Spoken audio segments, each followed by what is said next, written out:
नमस्कार, स्वागत है आपका आज के ताजा और बड़ी समाचारों में। तो आइए जानते हैं खबरों को एक एक करके। अगर इससे पहले कि आप हमारे चैनल पर नए हैं तो चैनल को सब्सक्राइब करके ऑल नोटिफिकेशन बिल को जल्दी से दबा दें ताकि आने वाले सभी लेटेस्ट न्यूज की जानकारी मिलती रहे।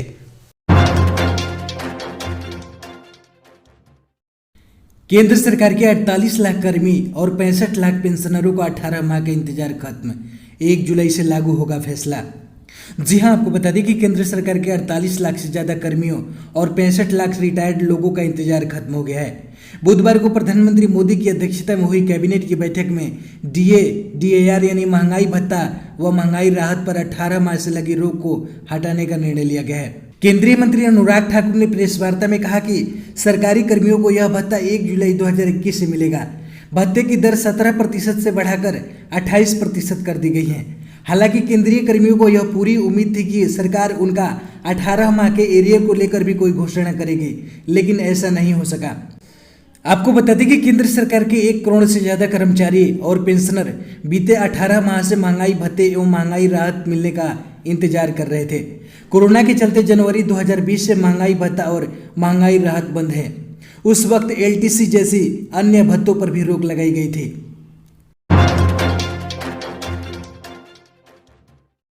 केंद्रीय मंत्री रामदास अठवाले का आरोप, देश के किसानों को तकलीफ देने का काम कर रहे हैं राकेश टिकैत। जी हां, आपको बता दें कि केंद्रीय मंत्री रामदास अठवाले ने बुधवार को किसान नेता राकेश टिकैत पर हमला बोला।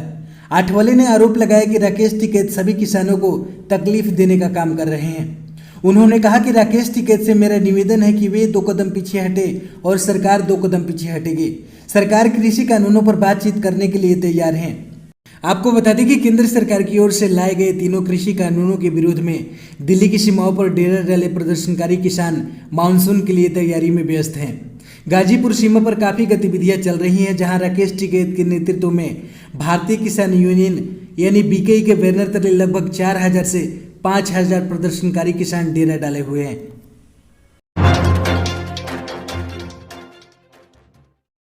रिजर्व बैंक ने मास्टर कार्ड पर लगाया बैन, 22 जुलाई से नए कार्ड जारी करने पर लगाई रोक। जी हां, आपको बता दें कि भारतीय रिजर्व बैंक यानी आरबीआई ने बैंकों की ओर से नए डेबिट कार्ड, क्रेडिट कार्ड और प्रीपेड कार्ड जारी करने को लेकर बुधवार को बड़ा फैसला लिया है। दरअसल आरबीआई ने बुधवार को master card Asia Pacific PTI limited के खिलाफ कार्रवाई करते हुए बड़े कदम उठाए हैं।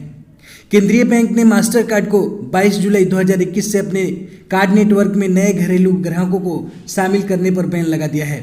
इसके बाद आपको बता दें कि आरबीआई ने यह कार्रवाई पेमेंट सिस्टम डेटा के स्थानीय स्टोरेज के नियम का पालन न करने पर की है। बैंक ने कहा कि अत्यधिक समय और पर्याप्त अवसर देने के बावजूद मास्टर कार्ड ने पेमेंट सिस्टम डेटा के स्थानीय स्टोरेज को लेकर जारी गाइडलाइंस का पूरी तरह से पालन नहीं किया है। रिजर्व बैंक ने मास्टर कार्ड से कहा कि वह सभी कार्ड जारी करता बैंक और गैर बैंक संस्थाओं को इस आदेश के बारे में सूचित करेगा। आरबीआई ने मास्टर कार्ड के खिलाफ यह सुपरवाइजरी कार्रवाई payment and settlement system act 2007 की धारा 17 के तहत की है। हालांकि आरबीआई ने कहा है कि उसके इस आदेश के मौजूदा कार्ड ग्राहकों पर कोई असर नहीं होगा। आपको बता दें कि मास्टर कार्ड को पीएसएस एक्ट के तहत देश में कार्ड नेटवर्क का संचालन करने के लिए पेमेंट सिस्टम ऑपरेटर के तौर पर मंजूरी दी गई है। पंजाब के मुख्यमंत्री कैप्टन अमरिंदर सिंह का बड़ा ऐलान, पंजाब में 2.80 लाख खेत मजदूर व भूमिहीन किसानों का कर्ज होगा माफ। जी हां, आपको बता दें कि पंजाब के मुख्यमंत्री कैप्टन अमरिंदर सिंह ने खेत कामगारों और भूमिहीन किसानों का कृषि ऋण स्कीम के अंतर्गत 590 करोड़ रुपए का कर्ज माफ करने का ऐलान किया है। इससे मुख्यमंत्री द्वारा अपनी सरकार का एक और प्रमुख वादा पूरा किए जाने का रास्ता साफ हो गया। मंगलवार को हुई उच्च स्तरीय मीटिंग के बाद सरकारी प्रवक्ता ने बताया कि 20 अगस्त को राज्य स्तरीय समारोह के दौरान यह चेक जारी किए जाएंगे। मुख्यमंत्री ने कहा कि पंजाब सरकार द्वारा प्राथमिक सहकारी सभाओं के 2,85,325 सदस्यों का 590 करोड़ रुपए का ऋण माफ कर दिया जाएगा, जिसके हर सदस्य को 20,000 रुपए की राहत मिलेगी। उन्होंने वित्त और सहकारिता विभागों को इस फैसले को जमीनी स्तर पर कारगर ढंग से अमल में लाने के लिए प्रक्रिया को अमली जामा पहनाने का भी आदेश दिया है।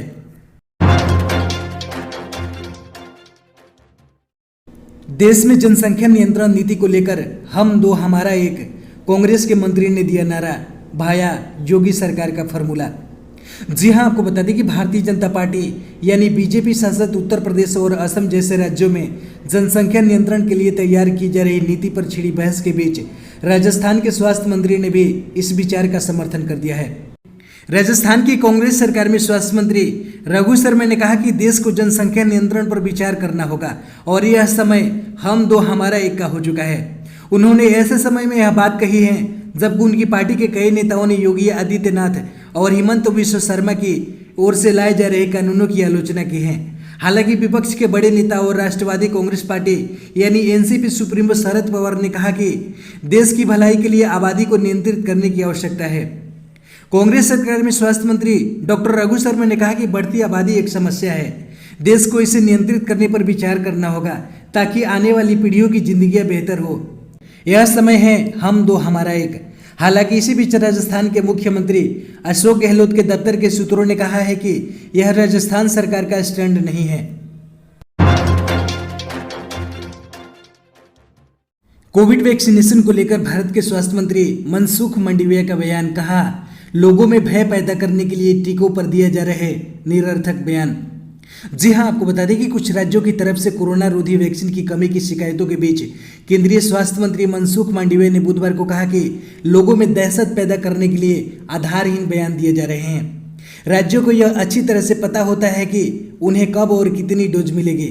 मंडाविया ने कहा कि केंद्र की तरफ से राज्यों और केंद्र शासित प्रदेशों को कोरोना वैक्सीन की डोज के आवंटन के संबंध में पहले ही सूचना दे दी जाती है। ऐसा इसलिए किया जाता है ताकि राज्य सरकारें जिला स्तर पर टीकाकरण का काम योजना बनाकर सही तरीके से कर सकें और लोगों को कोई परेशानी ना हो। स्वास्थ्य मंत्री ने कहा कि सरकारी और निजी अस्पतालों के जरिए टीकाकरण हो सके, इसलिए जून महीने में वैक्सीन की 11.46 करोड़ डोज राज्य सरकारों और केंद्र शासित प्रदेशों को उपलब्ध कराई गई और जुलाई के महीने में इस उपलब्धता को बढ़ाकर 13.50 करोड़ डोज किया गया है। 15 अगस्त समारोह यानी इंडिपेंडेंस डे के मौके पर पटना गांधी मैदान में आम लोगों के लिए प्रवेश पर रोक, सरकार ने जारी की गाइडलाइंस। जी हां, आपको बता दें कि कोरोना संक्रमण को देखते हुए राज्य भर में 15 अगस्त यानी स्वतंत्रता दिवस समारोह के लिए बिहार सरकार द्वारा गाइडलाइंस जारी कर दिया गया है।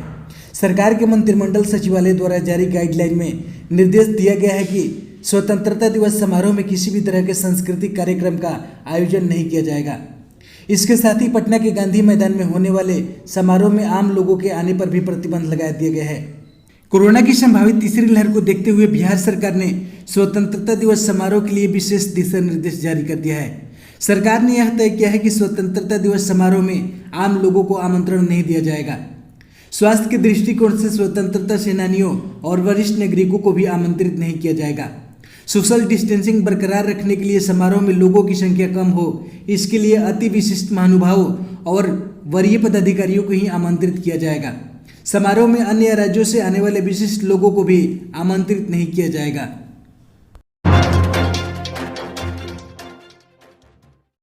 बिहार में बढ़ती महंगाई के खिलाफ आरजेडी का हल्ला बोल, 18 और 19 जुलाई को करेगी विरोध प्रदर्शन। जी हां, आपको बता दें कि देश में बढ़ती महंगाई को लेकर राष्ट्रीय जनता दल के नेता तेजस्वी यादव ने बुधवार को राज्य और केंद्र सरकार पर जमकर हमला बोला है।